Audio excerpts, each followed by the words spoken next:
Lee Taeho wiped the grease from his hands with an old cloth.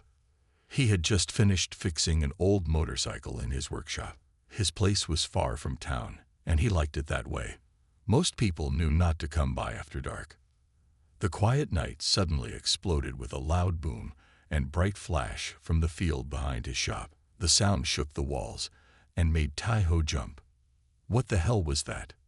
He muttered to himself, grabbing his flashlight. He walked carefully across his yard toward the light. The smell of burnt grass filled the air. His heart beat faster with each step. As Taeho came over the small hill, he stopped in his tracks. There in his field sat a shiny metal craft, unlike anything he had ever seen. It wasn't a plane or helicopter. The shape was all wrong, smooth and egg-like, with no visible wings. "This can't be real," he whispered. Then he noticed movement. Near the craft, a figure was trying to stand up. Taeho moved closer, his flashlight beam shaking slightly in his hand. It was a woman. At least it looked mostly like a woman. But as he got closer, Taeho realized something was very different about her. Her skin had a soft blue glow to it, and her face, while beautiful, wasn't quite human. Her eyes were larger, and her ears had a slight point to them. The woman spoke, but the sounds meant nothing to Taeho. Her voice was musical and strange. She pointed at the ship, which Taeho could now see had a large crack along one side. Smoke poured from what looked like an engine. "I can't understand what you're saying," Taeho said slowly, pointing to himself. "But I'm guessing you need help with your ship." The woman looked at him for a moment, then nodded. She seemed to understand what he meant, if not his exact words. She touched her chest and made a sound that Taeho heard as Mina. "Mina? Is that your name?" Taeho pointed at her. "I'm Taeho." She repeated his name, getting it mostly right. Despite the strangeness of it all, Taeho found himself smiling. An alien woman had crashed in his field, and they were introducing themselves like neighbors meeting at a store. Taeho looked back at the smoking ship, then at his workshop. He should probably call someone. The police. The military. But something told him that would be a bad idea. What would they do to her? "Come with me," he said, gesturing toward his workshop. "Maybe I can help fix your ship." Mina followed him, walking with a slight limp. Up close, Taeho could see she was hurt. A dark purple liquid that must have been her blood had dried on her arm. Back in his workshop, Taeho cleared off his workbench and offered Mina a seat. She looked around with obvious interest at his tools and the various machines he was working on. "Let me see your arm," Taeho said, pointing. She hesitated, then held out her injured arm. The cut wasn't deep, but it looked painful. Taeho got his first aid kit and cleaned the wound carefully. Mina watched him work without making a sound.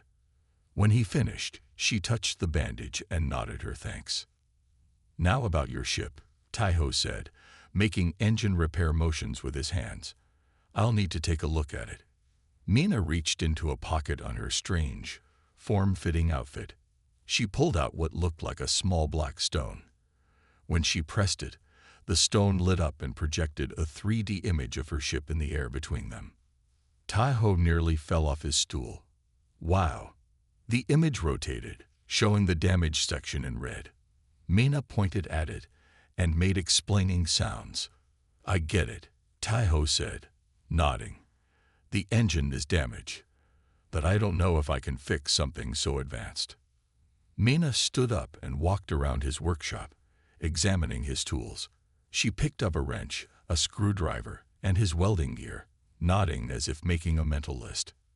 She pointed at herself, then at Taeho, then made a motion like they were working together. "You want us to work together to fix it?" Taeho asked. Mina nodded. Taeho ran his hands through his hair. This was crazy. He fixed motorcycles and farm equipment, not spaceships. But looking at Mina's hopeful face, he couldn't bring himself to say no. "All right," he said. "We'll try, but we should move your ship here first. It's too exposed out there." Using Taeho's truck and some strong rope, they'd managed to drag the ship closer to his workshop and into his large garage. It barely fit, the top nearly touching the ceiling. Once inside, Minna pressed another device on her wrist. A panel opened on the side of the ship, revealing the strangest engine Tahoe had ever seen. Parts of it glowed blue, like Minna's skin. Other parts moved on their own, like they were alive. "I have no idea what I'm looking at," Tahoe admitted. Minna pointed to a cracked section. Inside, Tahoe could see something that looked a bit like copper wiring, but it moved like liquid. To his surprise, many of the tools still seemed useful. Minna showed him how to use his welding equipment on the outer shell. The metal was strange, lighter than it should be, but incredibly strong. They worked through the night, Minna guiding him with gestures and drawings when words failed. By morning, they had repaired the outer damage, but the engine still didn't work. Minna looked worried. She drew a picture of other ships, bigger ones, looking for her. "Someone's after you?" Tahoe asked. She nodded, her face serious. Tahoe realized he was now involved in something much bigger than a simple repair job.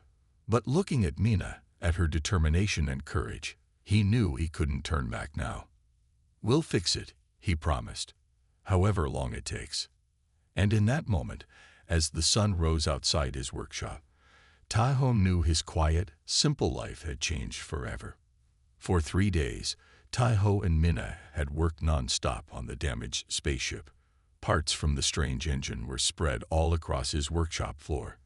Tools, both his familiar Earth ones and some alien devices Minna had salvaged from her ship, covered every surface. On the first day, they had struggled to communicate with hand gestures and drawings. By the second day, Minna had fixed a small device that she wore near her throat. It wasn't perfect, but it translated her words into something Tahoe could understand. This translation device helps, but some concepts don't match up well. Minna explained, her voice sounding slightly metallic through the device. "Your language is colorful." Tahoe smiled as he bent over his workbench. He was using his welding torch to shape a piece of metal into a replacement for a broken component from Minna's engine. "Your solutions are unexpected," Minna said, watching him work. "My people would use quantum stabilizers, but your method might actually work." "Sometimes the simplest solution is the best," Tahoe replied, carefully fitting the makeshift part into place. "Technology is just a tool. Understanding the principles behind it matters more." He felt proud when the part clicked into place perfectly. Though he didn't understand the science behind Minna's ship, he understood mechanical principles. Things that spin, things that heat up and cool down, things that connect. "So why were you flying near Earth anyway?" Tahoe asked as he wiped sweat from his forehead. "And who damaged your ship?" Minna sat down on a stool, her blue skin glowing a little brighter in the dim workshop. "I am what you might call a diplomatic courier. I carry important information between worlds." "Like a space mailman?" Tahoe asked with a smile. Minna tilted her head. "The translation device doesn't understand that word. But yes, I carry messages. This one is very important. It could prevent a war." Tahoe stopped working and looked at her. "A war? Between who?" "My people and another species called the Doran. There have been attacks on both sides, but the information I carry proves that the recent attacks were not conducted by my people," she explained. "Without it, war is inevitable. And someone doesn't want you to deliver this message," Tahoe said, understanding now. "That's who shot you down." Minna nodded. "There are those who profit from conflict. They sent ships to stop me." Tahoe felt a chill. This was bigger than anything he had ever been involved in. He was just a mechanic from a small town, and now he was helping prevent an interstellar war. "Will they come looking for you here?" he asked. "Eventually," Minna said, "but Earth is remote. Not many know about it. We have some time." They continued working through the night. Tahoe showed Minna how to use his tools, and she taught him about her ship's systems. Though the technology was far beyond anything on Earth, many of the basic principles were similar. "You're very good at this," Minna said, watching as Taiho reconnected a series of tubes that seemed to be part of the cooling system. Most people would be overwhelmed. "A machine is a machine," Taiho shrugged. "Whether it's a tractor or a spaceship, they all have parts that work together." As dawn approached, they took a break. Taiho made coffee for himself and found some fruit for Minna, who had explained she couldn't eat cooked food. "Tell me about your world," Taiho said, sipping his coffee. Minna described a planet with 3 moons and vast oceans. Her people lived in floating cities and deep underground networks. They had been traveling between stars for thousands of years. "We value skills like yours very highly," she said. "The ability to make and fix things." "Really? On Earth, people like me aren't considered very important," Taiho admitted. "Everyone wants to be in business or technology. Making things with your hands is seen as less valuable." Minna looked surprised. "That's foolish. Most species we encounter rely too heavily on their advanced technology. When it fails, they're helpless. You humans adapt." Taiho felt a strange pride at her words. His whole life, he had been looked down on for being just a mechanic. His parents had wanted him to go to college, get an office job. But he loved working with his hands, solving problems with tools and parts. "Can I ask you something personal?" Taiho said. Minna nodded.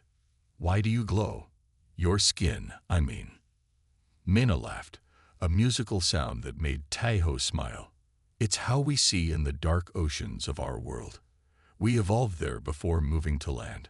The glow attracts small creatures we eat and helps us find each other." "It's beautiful," Taiho said honestly.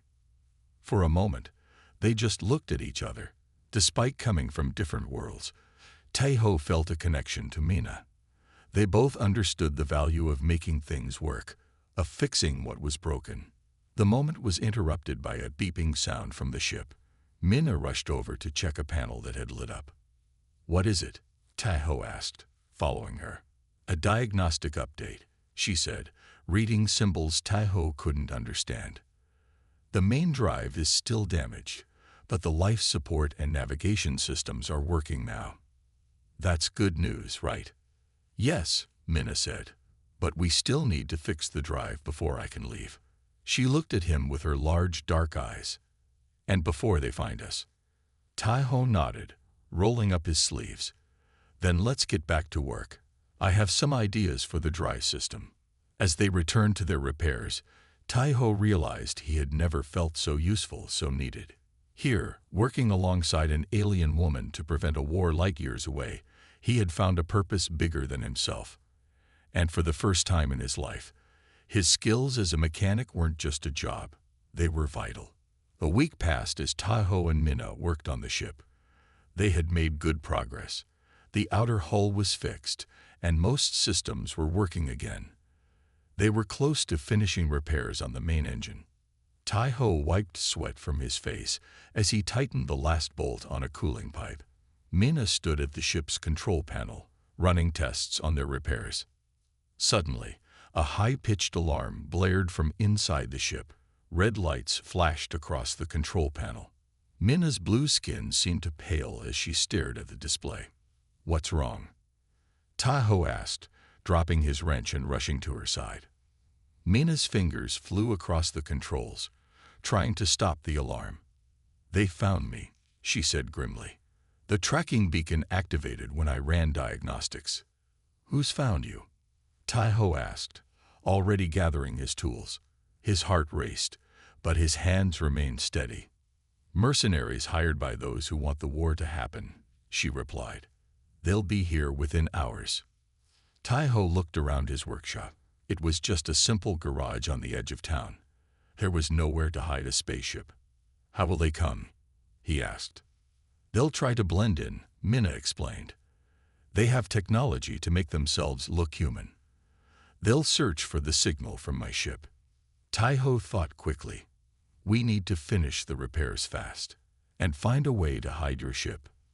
Later that evening, Taiho drove into town for supplies. As he passed the small diner, he noticed two black SUVs parked outside. Men in dark suits were talking to the locals. They looked official, like government agents, but Taiho knew better. He parked his truck and walked into the hardware store, trying to act normal. Through the window, he could see one of the men showing a photo to the diner owner. The man pointed in the general direction of Taiho's workshop. Taiho's hands shook slightly as he paid for his supplies. He had to warn Mina. When he returned to his workshop, he found Mina working frantically on the engine. "They're in town," he said, asking questions. "We don't have much time." Mina looked up, her eyes wide with worry. "The drive still isn't working. I've tried everything." Taiho thought for a moment. Then he remembered something. "Come with me," he said, walking to the back of his workshop. He moved a heavy shelf, revealing a trapdoor in the floor. "My grandfather built this place. During the war, he used this cellar to hide supplies." He opened the trapdoor, showing a large underground room. It was dusty and filled with old boxes, but it was big enough for the ship. "We need to hide your ship," Taiho said, leading Mina to the underground storage area, "and finish repairs before they find us." Together, they used a system of rollers and Taiho's truck to carefully move the ship into the hidden cellar. It barely fit through the opening, scraping the sides, but they managed to get it in. Once the ship was hidden, they closed the trapdoor and moved the shelf back. Just in time, too, as headlights swept across the front of the workshop minutes later. Taiho peeked through the blinds. The black SUVs had parked outside. "Quick, into the cellar," he whispered to Mina. They slipped through the trapdoor and closed it just as someone knocked loudly on the workshop door. Underground, in the dim light of Mina's glowing skin and a single work light, they continued their repairs. They could hear footsteps above them as the men searched the workshop. "They won't find anything," Taiho whispered, "but they'll be suspicious. We need to finish tonight." Working through the night, they raced against time. Taiho's hands moved with practiced precision despite the pressure. The main drive was still giving them problems. No matter what they tried, it wouldn't start. During a final test, a crucial component overheated and melted. "No," Mina cried, her voice breaking. "That's a quantum regulator. Without it, the drive can't function. I don't have a replacement." Taiho stared at the melted part. It looked somewhat like an alternator, but far more complex. He thought for a moment, then went to a corner of the cellar where he kept some of his personal projects. He returned with parts from his prized vintage motorcycle. "What are you doing?" Mina asked as he began taking apart his motorcycle's electrical system. "I have an idea," Taiho said, focused on his work. "The principles might be similar. If I can modify my alternator and combine it with some of your technology." For the next hour, Taiho worked silently, combining Earth technology with alien parts. He created something new, a hybrid component that might just work in place of the quantum regulator.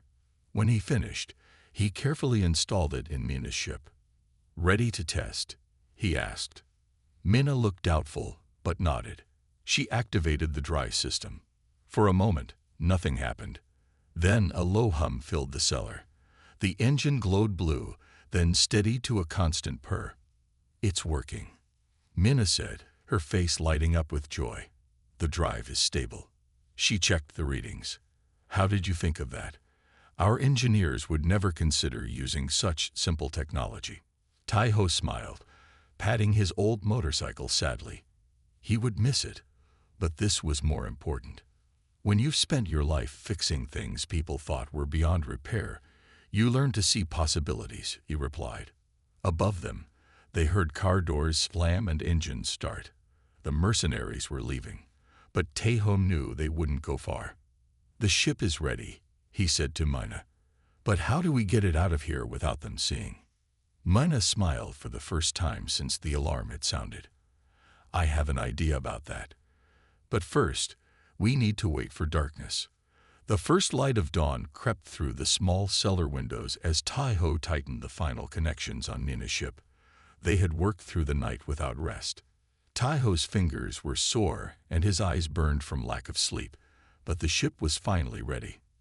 "That should do it," he said, stepping back to admire their work. The ship looked strange now, a mix of sleek alien technology and Earth-made parts. Tai-Ho's motorcycle alternator was connected to the main drive with cables he had made himself. It wasn't pretty, but it worked. Mina checked the ship's systems one last time. "All systems are operational. We can leave as soon as it's fully dark tonight." Suddenly, they heard the crunch of tires on the gravel road outside. Tai-Ho climbed the ladder and peeked through a crack in the cellar door. 2 black SUVs were coming up his driveway, moving slowly. "They're back," he whispered, climbing down quickly. "And they've brought more people." Mina's face showed fear for the first time since he had met her. "They must have picked up a faint signal from the ship. We need to leave now." "But it's daylight," Tai-Ho said. "Everyone will see the ship." Mina moved to the control panel. "I can activate the stealth system, but it won't last long with our makeshift repairs. We'll have a few minutes at most." Above them, they heard car doors slam and footsteps on the wooden floor of the workshop. Someone tried the front door and found it locked. "We need to leave now," Mina urged as they heard more vehicles approaching on the gravel road. "The mercenaries are closing in." Tai-Ho stood frozen, looking around at the underground cellar and the workshop above it. This place had been his whole life for years. Every tool, every part, every memory was here. Leaving meant giving up everything he knew. The sound of breaking glass came from above as someone smashed a window to get into the workshop. "Tai-Ho," Mina said softly, touching his arm. "Come with me." Her blue skin glowed brightly in the dim cellar. "They'll know you helped me. You won't be safe here."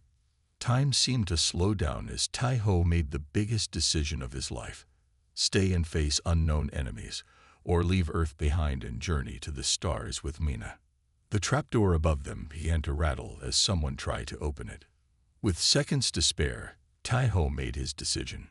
He grabbed a small bag of tools and personal belongings and boarded the ship with Mina. "How do we get out?" he asked, heart pounding as he strapped himself into a seat. Mina's hands flew across the control panel. "Hold on." The ship hummed to life. The ceiling of the cellar began to slide open, revealing the morning sky. Tai-Ho realized that his grandfather had built the workshop with this escape in mind, though probably not for a spaceship. The craft lifted off just as the mercenaries broke through the trapdoor. Tai-Ho caught a glimpse of their shocked faces as the ship rose into the air. One of them raised what looked like a weapon, but they were already too high. The ship shot upward, faster than any airplane Tai-Ho had ever seen. His body pressed hard against the seat as they accelerated. The blue sky darkened around them until it turned black, filled with more stars than Tai-Ho had ever seen. "I've never left Earth before," Tai-Ho said quietly, staring out the window as his home planet shrank beneath them. The curve of the Earth, the blue oceans, the white clouds, it was the most beautiful thing he had ever seen. "Few humans have," Mina replied, focused on piloting the ship. "But I need your help to complete my mission. Your mechanical skills might make the difference." As they left Earth's orbit, Mina activated the ship's faster-than-light drive.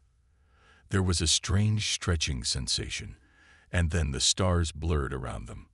"Where are we going?" Tai-Ho asked, still trying to process everything that had happened. "To the Galactic Council meeting point," Mina explained. "Representatives from both my people and the Duran will be there. I must deliver my evidence before the mercenaries report back to their employers." The journey took 3 days. Tai-Ho spent much of it learning about Mina's ship and the technology it used. Some of it was far beyond his understanding, but the basic principles were often familiar.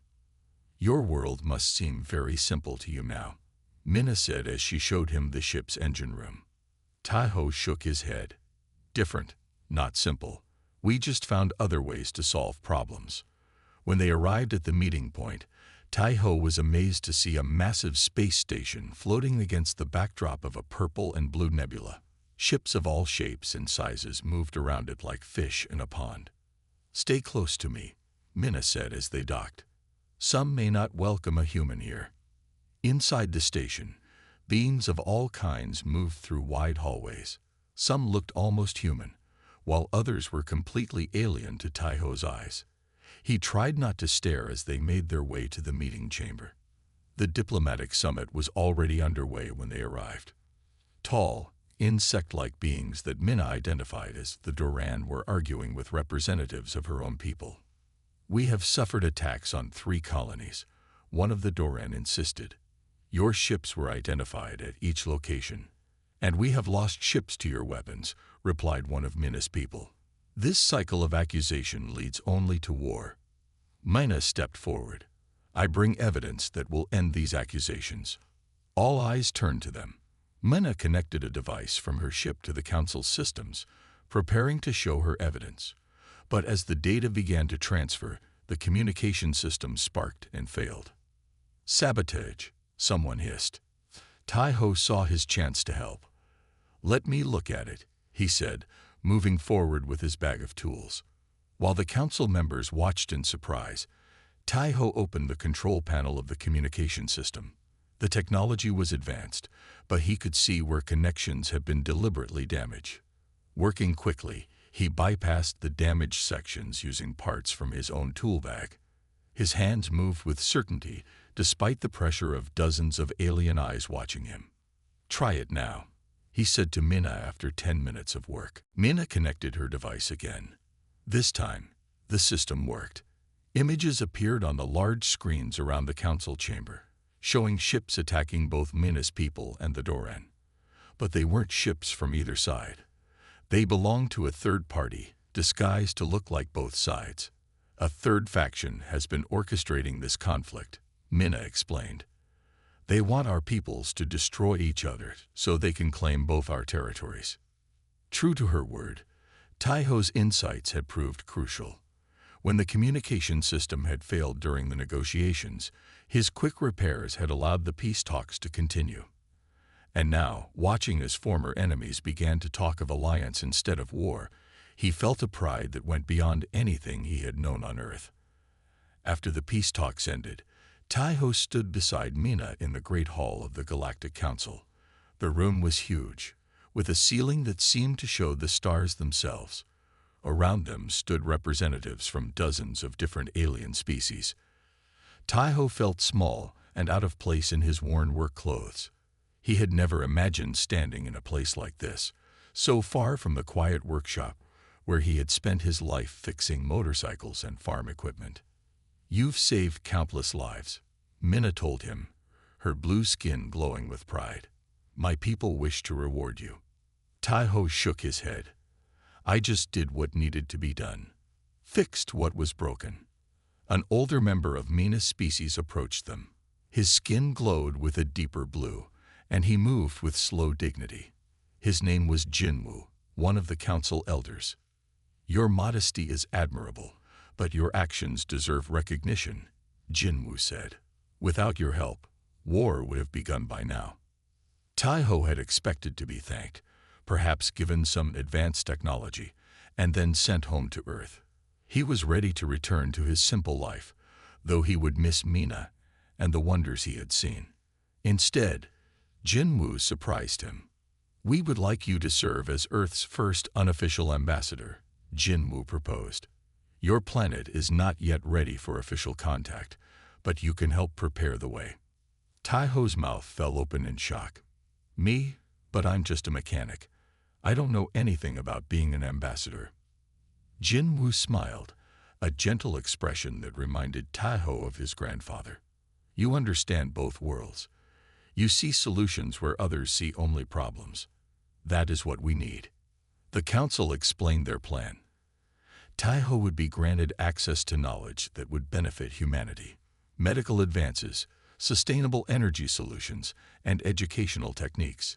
He would return to Earth periodically, introducing innovations at a pace that wouldn't destabilize human society. We've tried direct contact with other worlds too early, Jinwoo explained. It rarely ends well. This way is better. Slower, but better. Taiho looked at Mina, wondering what she thought of this plan. And you'll have a place among us, Mina added, taking his hand. Her touch was warm, her fingers intertwining with his. You've proven that humans have much to offer the galactic community. That night, Taiho couldn't sleep. His mind was full of possibilities. Could he really be a bridge between Earth and the stars? He was just a small-town mechanic, not a scientist or a diplomat. But then he remembered how he had fixed Mina's ship with parts from his motorcycle, how he had repaired the communication system at the council meeting with simple tools. Maybe being a mechanic was exactly what made him right for this job. By morning, he had made his decision. 2 years passed quickly. Taiho returned to Earth with a story about getting lost while hiking. Most people believed him, and those who didn't kept their doubts to themselves. With help from the council, he rebuilt his workshop after the damage caused by the mercenaries. To his neighbors, he was still just the talented local mechanic who had disappeared for a while before returning to his quiet life. But his workshop was now secretly equipped with technology beyond human understanding. Hidden rooms contained devices that could cure diseases not yet named on Earth, energy systems that ran without fuel or pollution, communication tools that connected to the stars. Every few months, Taiho would close up shop and tell people he was going on a fishing trip. His neighbors would smile and nod, never suspecting that he was actually meeting Mina's ship in a remote mountain location. Together, they would travel to distant worlds. Taiho learned about new technologies, cultures, and ideas. He attended council meetings where the future of many worlds was decided. And always, he thought about how to bring this knowledge back to Earth in ways that would help rather than harm. Sometimes it was simple things, a new alloy that made farm equipment last longer, a medical technique that helped wounds heal faster, seeds that grew in poor soil. Each innovation he introduced was explained as his own invention or discovery. And slowly, Earth began to change. Not everywhere, and not all at once, but in the small town where Taiho lived, and then in the surrounding region, life got a little better. Crops failed less often. Fewer people got sick. Machines ran cleaner and longer. You're doing well, Mina told him during one of their journeys. They stood on the observation deck of a council ship, watching a binary star system rise before them. The council is pleased with your progress. Taiho smiled, taking her hand. Over the years, their friendship had deepened into something more. Despite their different worlds, they understood each other in ways that transcended their alien biology. I'm just getting started, he replied. There's so much more to do. Back on Earth, some people began to notice the strange improvements coming from Taiho's workshop. A few government officials came to investigate, but found nothing they could explain as illegal or dangerous. Just a talented mechanic with some innovative ideas. One evening, as Taiho closed his workshop for another fishing trip, he looked around at the tools and machines that had been his life. Once, fixing engines and farm equipment had seemed enough. Now he helped fix problems across worlds. In finding a damaged ship that fateful night, Taiho had discovered his true purpose, not just fixing machines, but helping to repair the gaps between worlds. One day, when Earth was ready, he would help make the official first contact with the galactic community. But for now, he was content to be the bridge, the mechanic who saw possibilities where others saw only problems. And with Mina by his side, there was no limit to what they could repair together. The end.